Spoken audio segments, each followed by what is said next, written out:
மேடையில் நிற்கிற எங்கள் அண்ணன், என் அன்பு சகோதரன் எல்லாரையும் பார்க்கும்போது மகிழ்ச்சியாக இருக்குது. இன்னைக்கு இருக்கட்டும், அது கிடக்கட்டும், அது பாருங்க. இன்னைக்கு அதாவது உண்மையிலே வந்து என்னங்க எங்கே பார்த்தாலும் இங்கே பாருங்க, ஒரே ஒரே நம்ம கட்சி கலர் தான் தெரியுது தவிர யாருமே தெரிய மாட்டேங்கல. இல்லை எல்லாம் கொடைக்குள்ள இருக்கீங்களா பூரா? அருமையான நிகழ்ச்சிங்க. பகலை இரவாக்கிட்டான் பாருங்க, இரவை பழவாக்குறான் கடவுள். எல்லாரையும் எவ்வளோ சந்தோஷமாக கூலியாக உட்கார வச்சுருக்கேன் பாருங்க. என்னைக்கு இதுக்கு உதாரணம் என்னன்னு கேட்டிங்கன்னா, 2026 நம்ம ஐயா மாண்புமிகு தமிழக முதலமைச்சர் தான் திருப்பி முதலமைச்சர் 100க்கு 100 உண்மை. இதுக்கு மாற்ற கருத்து இல்லை. 200 நிச்சயம், 200க்கு மேலே வர்றது நம்ம லட்சியம்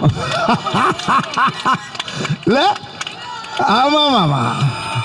என்ன என்ன என்ன எப்படி எப்படி அழகான ஒரு அதாவது இந்த நிகழ்ச்சி நம்ம அதை பற்றி பேசிக்கிறேன். நான் இந்த நிகழ்ச்சி எப்படின்னு கேட்டிங்கன்னா, என்னுடைய அன்பு சகோதரர் அருமையாக டெப்டி சிஎம் உதயநிதி அவர்களுக்கு 58 கடந்து, சாரி 58 எனக்கு, நீ வேறு பார்த்துறாங்க, 48 கடந்து 59 அடியெடுத்து வைக்கும் அண்ணன். 49 மறுபடியும் அதே ஏன் எப்படி பேசிக்கிறீங்க?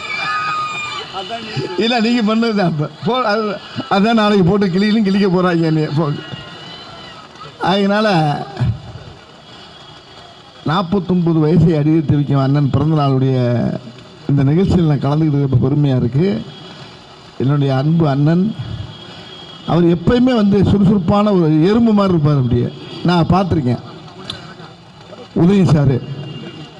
அவர் திரைப்படத்தில் நடிக்கும் போதே பார்த்தீங்கன்னா, அவருக்கு என்ன வேலை கொடுக்குறாங்களோ டைரக்டர் அந்த வேலையை கரெக்டாக அவர் வாங்கி அதை பொறுமையாக ரொம்ப அங்கே கட்டுப்படுவாருங்க. அதே மாதிரி இன்றைக்கி